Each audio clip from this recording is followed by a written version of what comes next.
बोझ। एक अच्छी बेटी और अच्छी बहू अपने घर पर कैसे बोझ बन गई, ये है कहानी दोस्तों। कविता अपने माता पिता की बहुत लाडली थी। 3 बड़े भाइयों की बहन थी। कोई भी चीज़ मांगने पर उसी वक्त सामने हाजिर हो जाती। पूरा घर में रौब था उसका। पूरा परिवार और नौकरों पर राजकुमारी की तरह हुक्म चलाती थी कविता। स्कूल में भी रौब था उसका। बड़ा घर की लाडली जो थी वह ऐसे ही उसने कॉलेज में दाखिला लिया। उसके ठाट बाट, बड़ी गाड़ी में आना जाना, हर दिन नया फैशन देखकर हर कोई उससे दोस्ती करना चाहता था। थोड़े ही दिनों में उसके बहुत से दोस्त बन गए। पूरे कॉलेज में उसकी अपनी एक पहचान थी। इन दिनों उसके घर एक रिश्ता आया। खानदानी लोग थे और पापा की पुरानी जान पहचान थी। उनके साथ कविता के साथ कोई ज़बरदस्ती नहीं थी, पर कविता ने फिर भी हाँ कर दी, क्योंकि वह अपने परिवार से बहुत प्यार करती थी। वह जानती थी कि वह लोग उसका अच्छा ही सोचेंगे। लड़के का नाम राज था। राज काफ़ी पढ़ा लिखा और समझदार लड़का था। ससुराल वाले भी बहुत अच्छे थे। ससुराल में कविता की जगह वैसी ही थी जैसे कि मायके में। कोई भी कार्य सलाह के बिना नहीं होता था। सबकी लाडली बहू बन गई थी वह। फिर भी उसके घर एक बेटे का जन्म हुआ। राहुल नाम था। कविता को जान से प्यारा था। पोता पाकर ससुराल वाले तो फूले नहीं समाते थे। कविता कभी कभी सोचती कि उसकी किस्मत कितनी अच्छी है। उसका हर अपना उसे कितना प्यार करता है। चाहे जीवन में कैसी भी समय आए, पर मेरे अपने हमेशा मेरे साथ हैं। मैं कभी अकेले नहीं हो सकती। कितनी खुशकिस्मत हूँ मैं। पर शायद कविता की खुशियों को उसकी अपनी ही नज़र लग गई थी। एक दिन वह मायके जाने की जिद कर बैठी। राज को बहुत काम था, लेकिन फिर भी वह उसे ले गया। रास्ते में उनकी गाड़ी एक अन्य गाड़ी से टकरा गई। कविता, राज और राहुल बहुत बुरी तरह से जख्मी हो गए। काफ़ी दिनों के इलाज के बाद राज और राहुल तो ठीक हो गया, लेकिन कविता पूरी तरह ठीक ना हो सकी। सर पर चोट लगने के कारण वह अपनी आँखों की रोशनी खो बैठी। अब कविता की किस्मत जैसे उलटे पाँव चलने लगी। मायके वाले कुछ दिनों तक उससे मिलने आते रहे। फिर कभी कभार फ़ोन ही करके पूछ लेते कि अब कैसी हो। धीरे धीरे ये सिलसिला भी कम हो गया। ससुराल वालों की सहानुभूति भी कम होने लगी। घर में किसी को पास बैठने के लिए कहती तो जवाब मिलता, बहुत काम है, अब तुम भी हाथ नहीं बटा सकती। राज भी चिड़चिड़ा हो गया।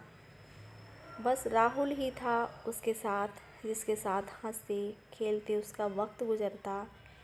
एक दिन कविता के हाथ से कुछ सामान गिर गया, जिसकी वजह से राहुल को हल्की सी चोट लग गई।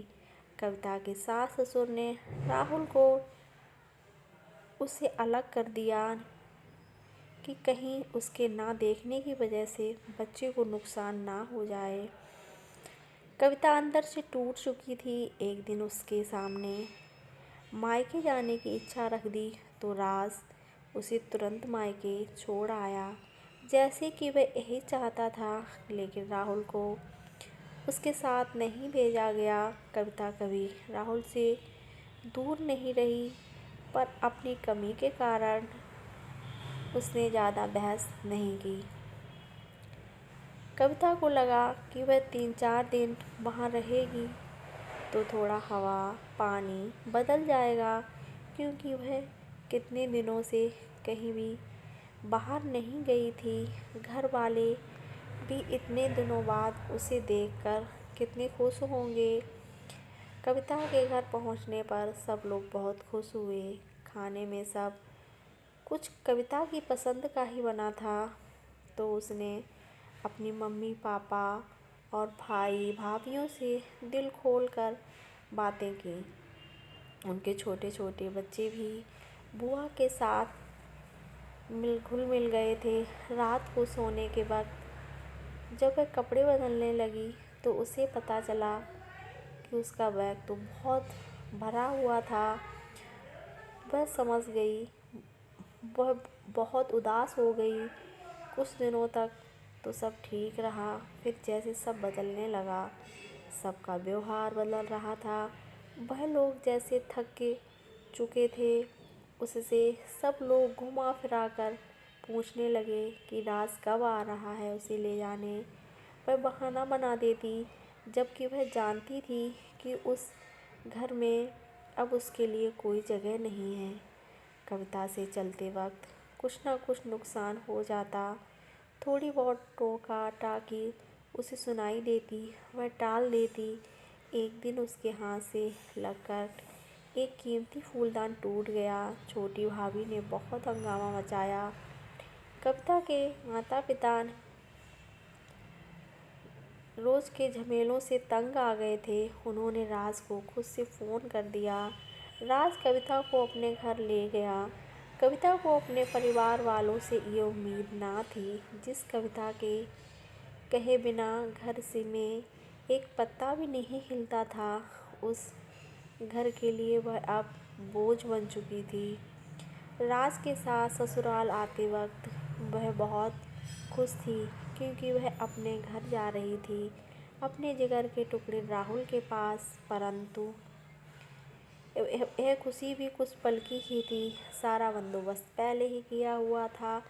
कविता को सीधे ऊपर वाले कमरे में पहुंचा दिया गया। राहुल को से दूर रहने की सख्त चेतावनी दी गई। एक काम वाली लता को उसकी जिम्मेदारी सौंपी गई, जो उसके खाने पहनने जैसी ज़रूरतों का ध्यान रख। कविता ज़्यादातर चुप ही रहती, कभी कभी काम वाली लता से थोड़ा बतिया लेती। उसके ज़रिए राहुल का पता चल जाता। सबकी लाडली बेटी और बहू सबके लिए लाडली से बोझ बन चुकी थी।